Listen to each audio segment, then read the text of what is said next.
नमस्कार, स्वागत है आपका हमारे चैनल शंकरा शिवयुग पर। मित्रों, सभी मनोकामनाओं को पूर्ण करने वाला प्रदोष व्रत भगवान शिव और माता पार्वती को समर्पित है। हर माह की दोनों पक्षों की त्रयोदशी तिथि को यह व्रत किया जाता है और इसकी पूजा प्रदोष काल में ही की जाती है।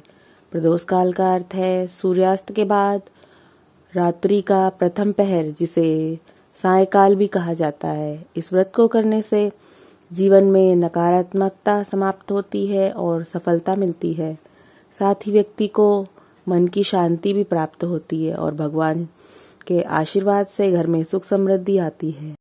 इस वर्ष कार्तिक शुक्ल पक्ष प्रदोष किस दिन है? त्रयोदशी तिथि कब से प्रारंभ हो रही है और कब समाप्त हो रही है? पूजा का शुभ मुहूर्त क्या है? पूजा विधि क्या है?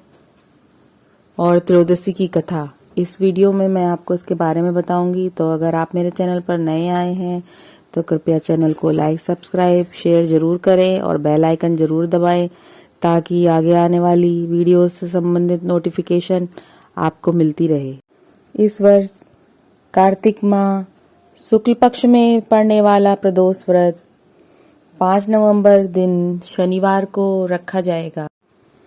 त्रयोदशी तिथि आरंभ हो रही है 5 नवंबर शाम 5:06 पर।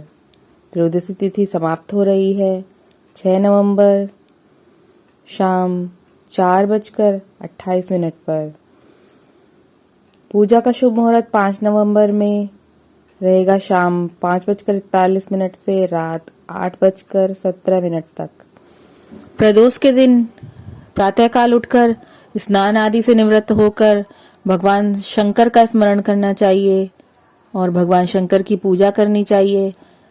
आप चाहें तो घर पर या फिर मंदिर में भगवान शंकर का पंचामृत स्नान कराएं। दूध, दही, घी, शहद, शक्कर से भगवान शंकर को अक्षत, चंदन, बिल्वपत्र, धतूरा और ऋतुफल अर्पित करें। प्रदोष व्रत की कथा पढ़ें और शिवजी की आरती करें। प्रदोष व्रत में फलाहार व्रत करना चाहिए। प्रदोष व्रत में नमक का सेवन वर्जित है। प्रदोष व्रत में प्रदोष काल में पूजा का बहुत महत्व है।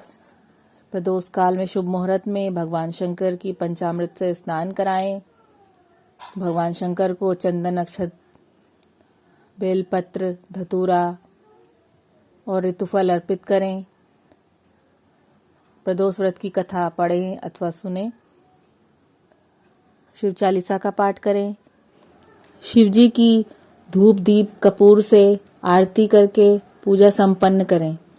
प्रदोष व्रत के दिन पूरे दिन फलाहार करें। अगर आप फलाहार नहीं कर सकते हैं तो एक समय आप भोजन करें। भोजन में आप मीठा ही लें, जो भी लें। प्रदोष व्रत में नमक वर्जित है। प्रदोष व्रत की कथा पुरातन कथा है कि एक निर्धन ब्राह्मण की स्त्री दरिद्रता से दुखी हो शांडिल्य ऋषि के पास जाकर बोली, हे महामुनि, मैं अत्यंत दुखी हूँ। दुख निवारण का उपाय बतलाइए। मेरे दोनों पुत्र आपकी शरण में हैं। मेरे ज्येष्ठ पुत्र का नाम धर्म, जो कि राजपुत्र है, और लघु का नाम शुचिव्रत है। हम दरिद्री हैं, आप ही हमारा उद्धार कर सकते हैं।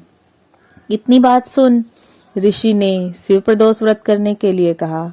तीनों प्राणी प्रदोष व्रत करने लगे। कुछ समय पश्चात प्रदोष व्रत आया। तीनों ने व्रत का संकल्प लिया। छोटा लड़का, जिसका नाम शुचिव्रत था, एक तालाब पर स्नान करने को गया तो उसे मार्ग में स्वर्ण कलश धन से भरपूर मिला। उसको लेकर वह घर आया। प्रसन्न हो माता से कहा कि माँ, यह धन मार्ग में प्राप्त हुआ है।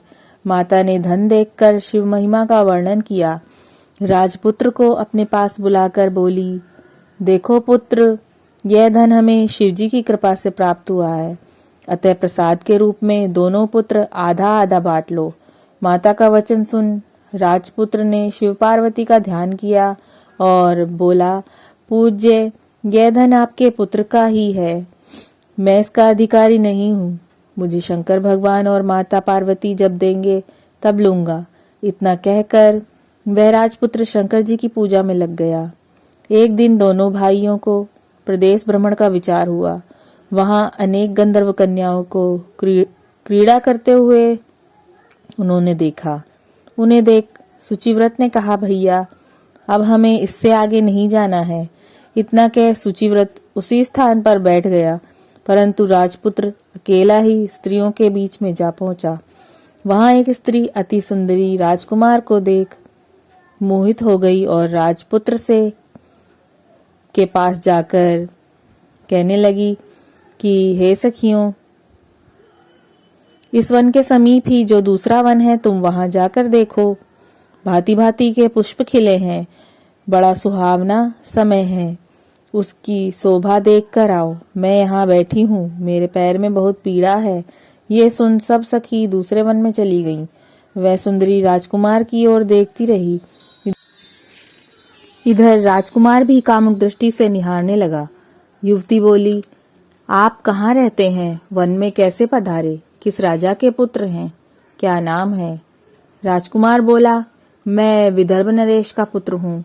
आप अपना परिचय दें। युवती बोली, मैं विद्रविक नामक गंधर्व की पुत्री हूँ। मेरा नाम अंशुमती है। मैंने आपकी मन स्थिति को जान लिया है कि आप मुझ पर मोहित हैं। विधाता ने तुम्हारा सहयोग मिलाया है। युवती ने मोतियों का हार राजकुमार के गले में डाल दिया। राजकुमार हार स्वीकार करते हुए बोला कि हे भद्रे, मैंने आपका परमोपहार स्वीकार कर लिया है, परंतु मैं निर्धन हूँ। राजकुमार के इन वचनों को सुनकर गंधर्व कन्या बोली कि मैं जैसा कह चुकी हूँ वैसा ही करूंगी। अब आप अपने घर जाएं। इतना कहकर गंधर्व कन्या सखियों से जा मिली। घर जाकर राजकुमार ने सुचिव्रत को सारा वृतांत कह सुनाया। जब तीसरा दिन आया तब राजपुत्र सुचिव्रत को लेकर उसी वन में जा पहुंचा।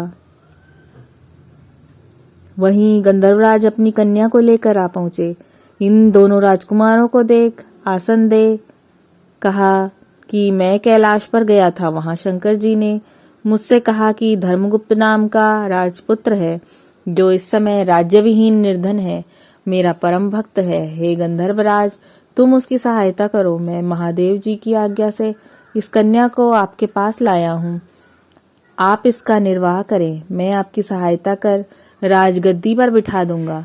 इस प्रकार गंधर्वराज ने कन्या का विधिवत विवाह कर दिया। विशेष धन और सुंदर गंधर्व कन्या को पाकर राजपुत्र अति प्रसन्न हुआ। भगवान कृपा से अपने शत्रुओं का दमन करके राज्य का सुख भोगने लगा।